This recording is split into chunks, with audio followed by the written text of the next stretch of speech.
Good morning to you all.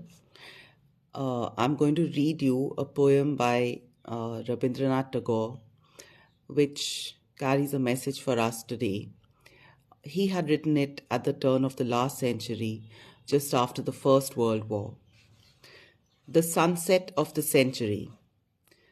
The last sun of the century sets amidst the blood-red clouds of the west and the whirlwind of hatred, the naked passion of self-love of nations, in its drunken delirium of greed, is dancing to the clash of steel and the howling verses of vengeance.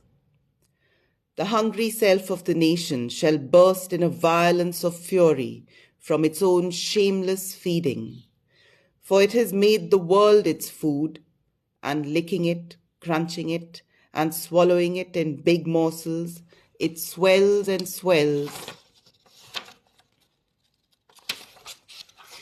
till in the midst of its unholy feast descends the sudden shaft of heaven, piercing its heart of grossness.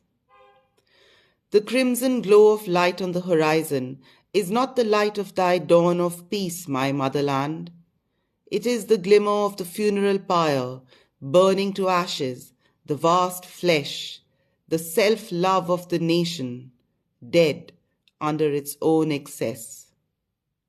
Thy morning waits behind the patient dark of the east, meek and silent. Keep watch, India. Bring your offerings of worship for that sacred sunrise.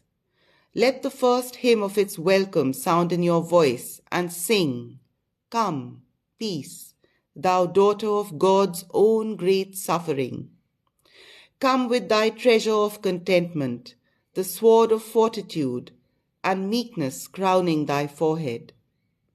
Be not ashamed, my brothers, to stand before the proud and the powerful with your white robe of simpleness. Let your crown be of humility, your freedom the freedom of the soul. Build God's throne daily upon the ample bareness of your poverty, and know that what is huge is not great, and pride is not everlasting."